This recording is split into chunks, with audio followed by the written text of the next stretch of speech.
Hi everyone, today we're going to do a review of units 1 and 2 before we take the test. Let's get into it.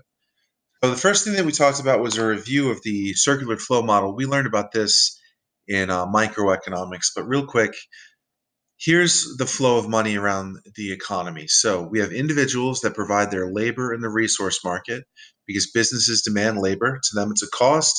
For the people that work, it is income. Once you have income, you can buy stuff. That's consumer spending. We demand goods and services in the product market. Businesses supply those goods and services, and they get revenue. And then you have the government here in the middle. Some people work for the government, like myself, and I get paid.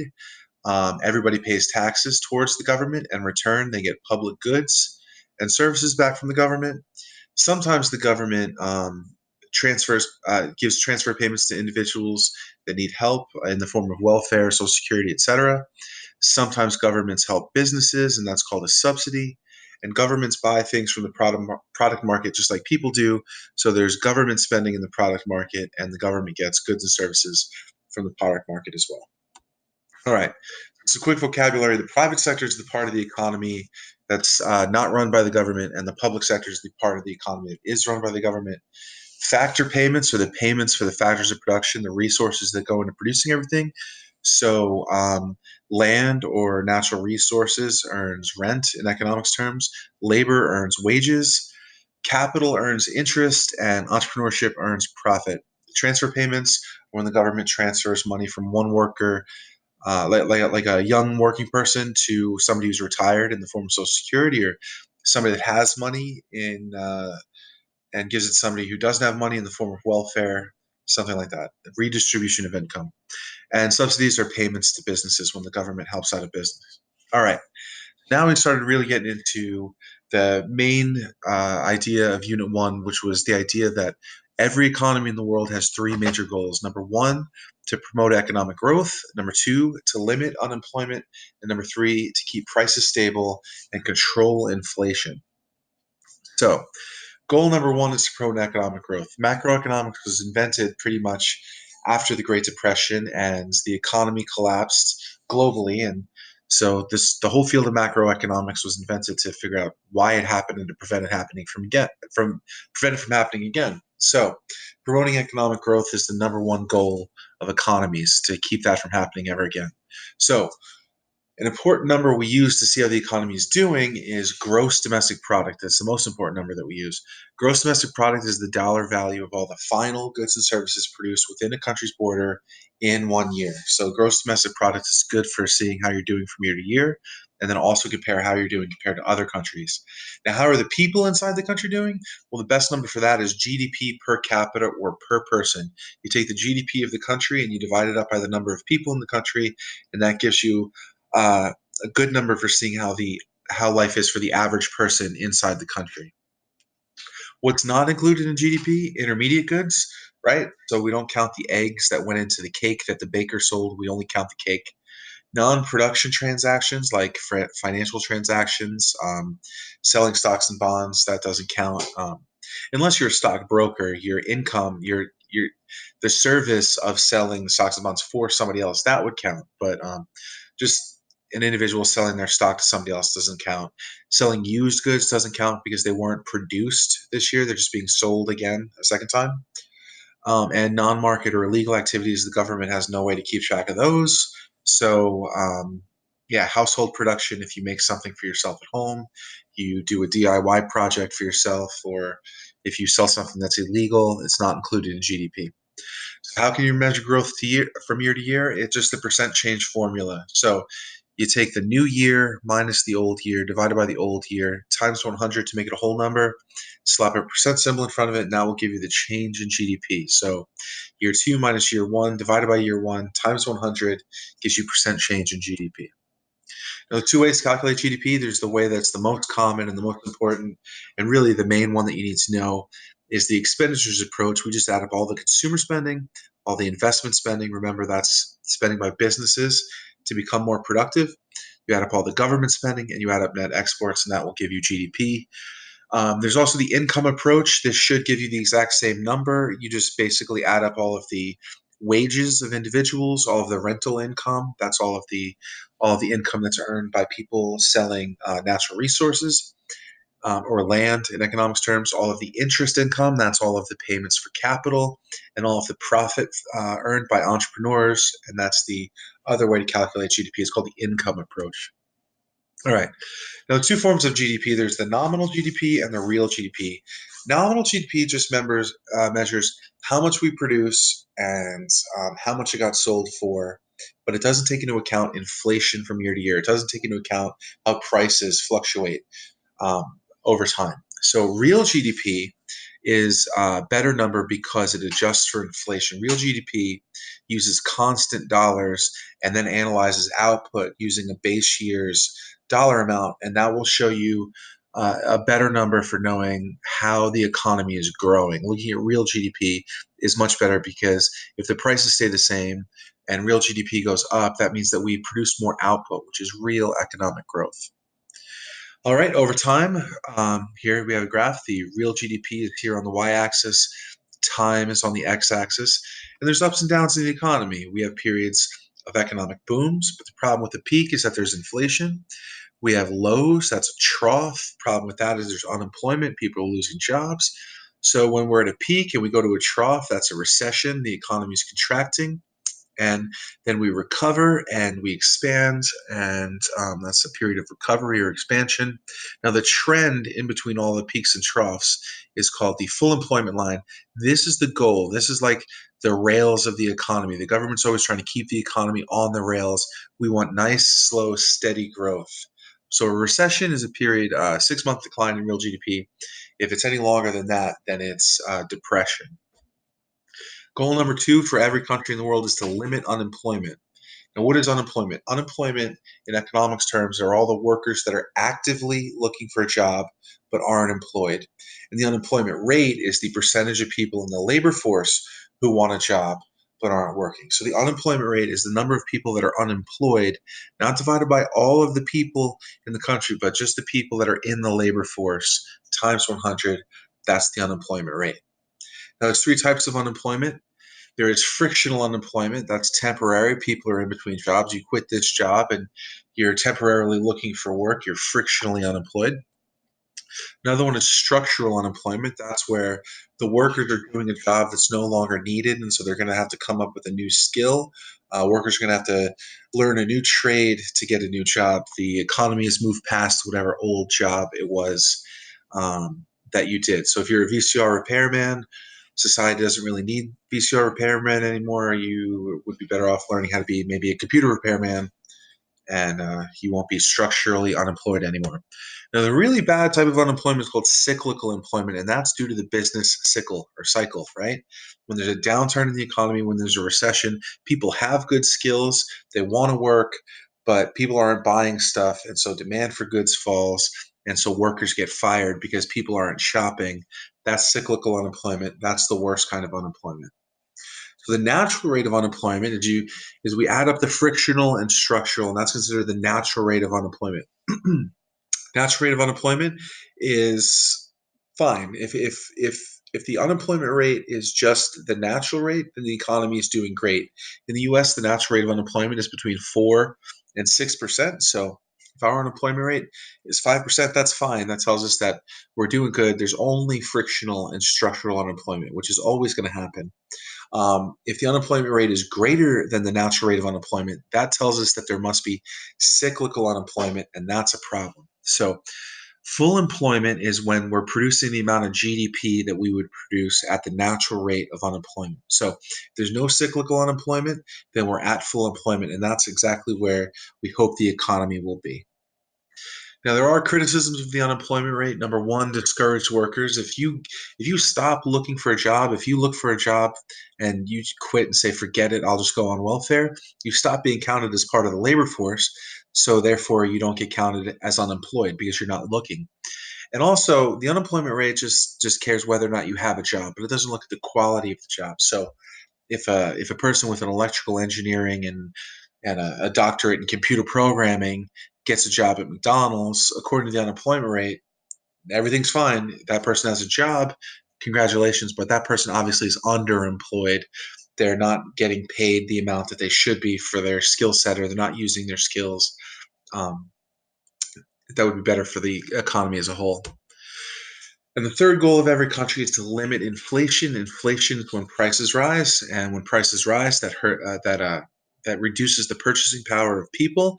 And inflation is really bad because it hurts people on fixed incomes and poor people especially. Two definitions you need to know. Disinflation is when prices are still going up, but they start going up at a slower rate.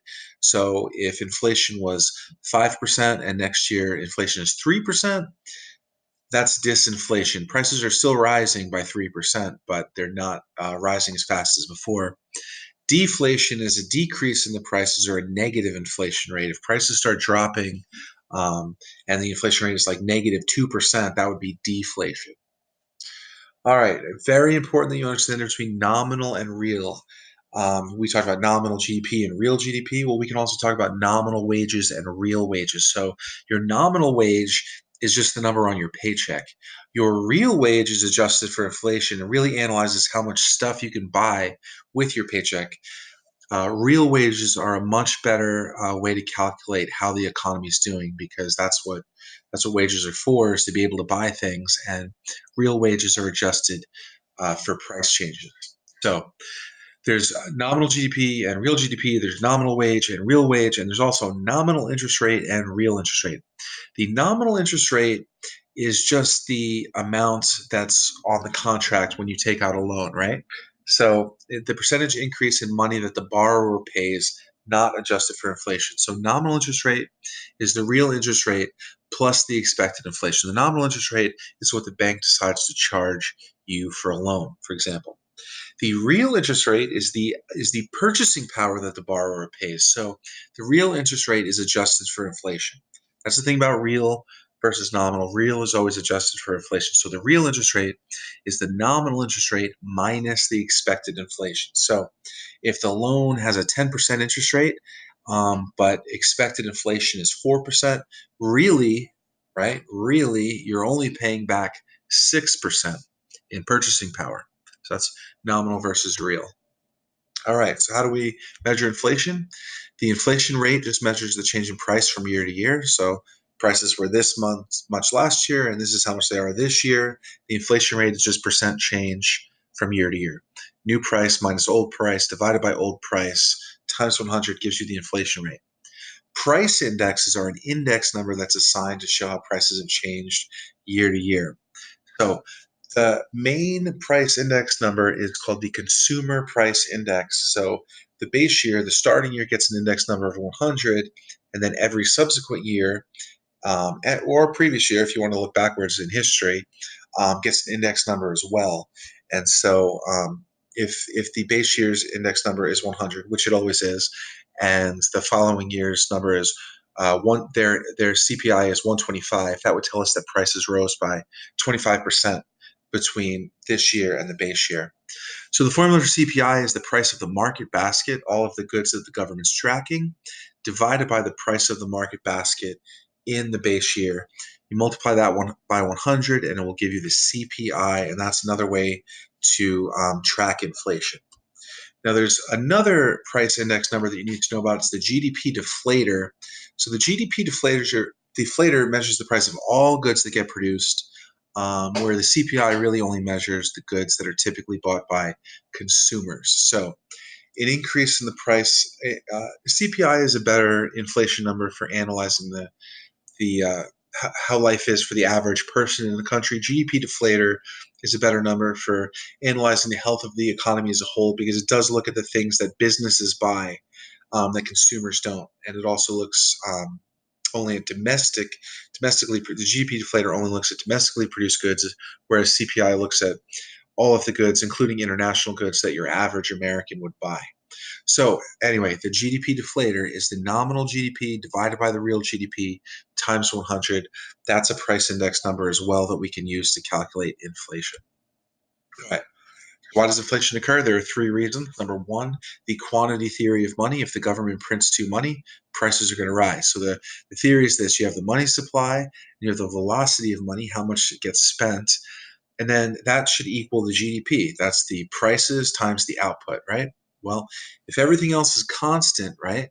If the prices stay the same and the output stays the same and the velocity, the marginal propensity to consume stays the same, well, if you increase the money supply, well, that in order to balance out, something's going to have to change on this side. Well, it's not going to change the output, but it is going to change the prices. So that's the theory that the government prints too much money, it's going to cause the price of everything to go up.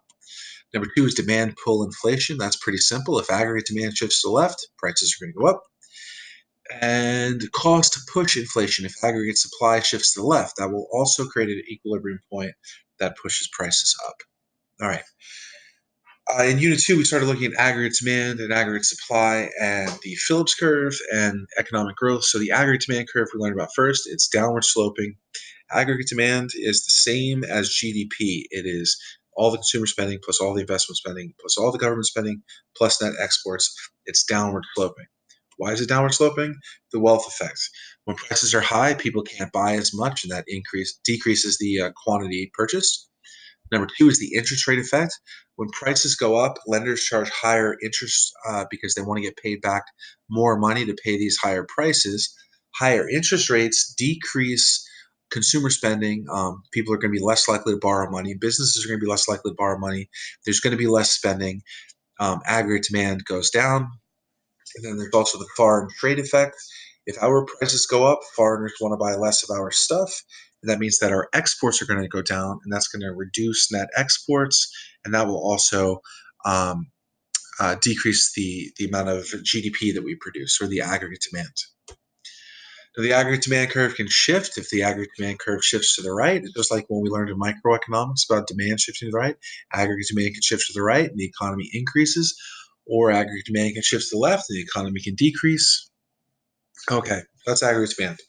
Let's look at aggregate supply in the short run and the long run. There's two supply curves. There's the short run supply curve where some things are fixed, like time or resources or plant capacity. And then there's the long run where all the factors are variable, nothing is fixed. So, yeah, this is the upward sloping aggregate supply curve. It's the short run curve. Then there's the long run curve. And this is where the economy should be at full employment, right? Right here on the long run aggregate supply curve is also the full employment line. That's where we should be. All right, so aggregate supply can shift too. So the shifters of aggregate supply is number one, a change in resource prices. If it's more expensive to produce goods, if resource prices go up, aggregate demand is going to shift to the left. Change in actions of the government. If the government increases taxes on producers, aggregate supply is going to shift to the left, but not government spending, not that action of the government. Increase in government spending will increase aggregate demand, not aggregate supply. A decrease in government spending would decrease aggregate demand, not aggregate supply. So other actions of the government would change supply. The last one is change in productivity. If we become more productive, if we invent new technologies that allow us to produce more, aggregate supply will shift to the right. All right, so full employment, that's where we want to be. This is the output, Y, our output at full employment. That's where aggregate demand, short run aggregate supply, and long run aggregate supply meet. That's the price level for the overall economy. That's where the economy should be. This is where the government is always trying to push the economy to be. This is where a classical economist will tell us that the economy will always end up eventually all on its own. But we can have gaps. We can have a recessionary gap if aggregate demand shifts to the left, well, prices are going to drop, which isn't so bad, but GDP goes down and people are getting fired and laid off, and that's very bad. So we're in a recession right here because we're not producing our potential output or our how much we could be producing at full employment. And the other type of gap is an inflationary gap. If aggregate demand shifts to the right, GDP goes up, but the problem is that so are prices, and it's making it harder for people, especially poor people, to be able to afford stuff, and that's a problem too. So stagflation is the absolute worst thing that can happen in an economy. If aggregate supply shifts to the right, it's the worst of both worlds. If aggregate supply shifts to the right, prices go up like an inflationary gap, but GDP goes down like in a recessionary gap. It's the worst possible thing that can happen to an economy. It's very difficult for the government to fix. And that's something we're going to learn about later on in macroeconomics. All right, so let's look at how the economy adjusts over time. Let's say, for example, aggregate demand shifts to the right. Well, now we're in an inflationary gap. Prices are starting to rise. Well, what's going to happen in the long run? Well, in the long run, prices go up. workers start saying, hey, I can't afford to buy anything anymore. I need a pay raise. In the short run, they're not going to get it, but in the long run, eventually workers are going to start getting paid more to cover these new higher prices. And that's going to be a decrease in aggregate supply because remember, labor is a resource that goes into supply. So if workers start getting paid more, the aggregate supply curve will shift back to the left. And in the long run, the only thing that changed was that prices went up. We're still producing the same output as we originally did. So there's a quick fluctuation, prices go up. In the long run, workers eventually get pay raises to meet the higher prices. That decreases aggregate supply. We're right back on the long run aggregate supply curve. And you can see that here on the business cycle graph too. We started out here at full employment. There was a boom, but prices went up. Workers demanded pay raises, so we went back down to full employment. All right, let's look at a recessionary gap. Okay, we're in a recessionary gap. Aggregate demand shifts to the left. GDP is down. People are getting fired. Prices have dropped. But eventually, in the long run, workers are going to get hired back, but at lower wages. But that's okay because prices went down. So we had a short run fluctuation where aggregate demand went down. We were in a recession, but eventually people start getting back to work, and that increases supply, and we're back to full employment. So we're in a recession, we're in a trough. Eventually, workers get back to work, and we're back to full employment. All right. Now, how does the economy grow? How do we get the economy to go up? Well, investment is the most important way to create real economic growth. So, if businesses are investing in capital stock, they're building factories, they're building new stores, investment in capital stock is the best thing for an economy. If you increase investment, well, remember one of the factors of aggregate demand is C plus I, investment plus G plus XN. Well, we're talking about I now. So let's say businesses start buying a whole bunch of new factories, right? That's going to increase aggregate demand. That's a lot of investment spending going on. Prices are going to go up. But why did they build all these new factories? Because they want to supply more. So in the short run, aggregate demand goes up because of all this new investment spending. Once all those factories get built, though, the supply is going to shift to the right, and that's great. Prices go back down, and GDP goes up even more. Now, if this is possible, we don't want to go back. We don't want to go back to here. If we can do it now, we should continue doing it. Here's the great thing about investment: investment will move all of the curves to the right and create real economic growth. This is real economic growth when the supply curve shifts to the right and it sets the new standard. Our GDP rose, but our prices didn't, thanks to investment spending. Okay, we learned about the Phillips curve. The Phillips curve shows the relationship between the expected inflation rate and the unemployment rate. There's two curves, just like with aggregate supply. There's a long run and a short run. The long run Phillips curve is horizontal at full employment, and the short run Phillips curve is downward sloping. So this is the full employment. This is kind of like where aggregate demand meets aggregate supply. This is where we should be on the Phillips curve. But if the prices are going down, if inflation is going down, but unemployment is going up, now we're in a recessionary gap, as illustrated here on the short run Phillips curve. If prices start going up, if the expected inflation rate starts going up and unemployment starts going down, well, here we are in an inflationary gap. All right. Now, the Phillips curve can shift. So let's see how that happens. If aggregate demand increases, let's say aggregate demand shifts to the right, prices are going to go up and GDP is going to go up. Well, that means on the Phillips curve that prices are going to go up and unemployment is going to go down, right? So aggregate demand shifting to the right causes movement along the Phillips curve to the left. All right. Oops. Let's say aggregate demand shifts to the left, all right? If aggregate demand shifts to the left, we're in a recessionary gap. Prices go down and GDP goes down. Well, how do we illustrate that on the Phillips curve? Prices, aka inflation goes down and GDP goes down, which means unemployment goes up. So here we go. Shifts in aggregate demand cause movement along the Phillips curve. All right, aggregate demand shifts cause short run Phillips curve movement. So what can cause the whole curve to shift? Well, let's do an example. Let's say short run aggregate supply curve shifts to the left. We have stagflation. What does that mean? Prices have gone up and GDP has gone down. Well, how can we represent that on the Phillips curve? Prices have gone up and unemployment has gone up. If GDP goes down, unemployment goes up. So Prices up, unemployment up. We need a new curve to illustrate that. That will shift the Phillips curve to the right. Last one, let's say aggregate supply shifts to the right. That's the best thing for an economy. So that means that prices have gone down and GDP has gone up. So how do we illustrate that on the Phillips curve? Well, if prices are going down, if inflation is going down, and GDP is going up, that means that unemployment is going down. So prices down, unemployment down, new Phillips curve right here. And here's the thing, aggregate supply shifts will shift the Phillips curve. Aggregate demand shifts just cause movement along the curve. Aggregate supply curves shift the entire Phillips curve. All right, so here's just a graph to show you all of the how they're all related. We talked about the production possibilities curve, the business cycle, aggregate demand and aggregate supply, and the Phillips curve. Let's show how they're all related.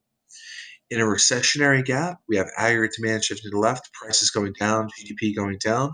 Well, on the Phillips curve, that means that prices are going down, inflation is going down, and unemployment is going up. Remember, if GDP goes down, unemployment goes up. So here we are on the Phillips curve. That's a trough on the business cycle. GDP is down. And we can see that we're not producing as much as we could. We're not using all of our workers, so we're inside the production possibilities curve. If we're at full employment, which is the best place to be, we're right here where aggregate demand and short run aggregate supply and long run aggregate supply meet. We're at full employment. Perfect. Here we are. We're at full employment. We're at the expected inflation rate. We're at the natural rate of unemployment. Everything's peachy. We're on the trend line. That's where we want to be on the business cycle. And here we are. We are on the production possibilities curve. We're perfectly productively efficient. The third place we can be is in an inflationary gap. If aggregate demand shifts to the right, GDP goes up, hooray, but prices go up, boo. So when GDP goes up, unemployment goes down, but when GDP goes up, inflation goes up. So here's how you represent that on the Phillips curve. We're in a peak, we're in a bubble on the business cycle. We're in an inflationary gap here, and we're now producing outside of our production possibilities curve right there. We're not at 0% unemployment, but our unemployment rate is now lower than the natural rate of unemployment, which is where it would be at full employment. Okay, the very last thing that we talked about was economic growth. So we use the production function curve to show how countries can grow their economy. So output is here on the y-axis and inputs are here on the x-axis. If you increase human capital, which is educating workers, physical capital, which is buying tools, or you increase technology, the more you do that, the more you add to those inputs, the more output you're going to get. To a point, eventually it will start bending back down. But this is how you grow the economy. You have investments in human capital, physical capital, or technology. Now, there's a difference between a real economic growth and a fluctuation. So let's take a look at that. Here's a fluctuation. Aggregate demand shifts to the right. GDP goes up temporarily, but prices go up. And again, workers start saying, hey, this sucks. Everything's more expensive. I need a pay raise. Eventually, they're going to get a pay raise. And that pay raise is not good for businesses. It means it's going to be more expensive to produce. So aggregate supply is going to shift back to the left. So here's what happened. Short run fluctuation, but in the long run, we ended up right back on our full employment long run aggregate supply curve. We're back at the natural rate of unemployment. And the only thing that changed in the long run was that prices went up. That's a fluctuation. Let's review one more time what real economic growth looks like. Increase in investment will increase aggregate demand, but that investment will increase the short run aggregate supply curve, right? So if businesses build new factories, that increases aggregate demand, but those factories increase aggregate supply. And if the aggregate supply curve shifts to the right, so too will the long run aggregate supply curve shift to the right. And that again is real economic growth. That's how you grow an economy. You encourage investment. There you go. That was units 1 and 2. Good luck, study hard, and I will see you in class.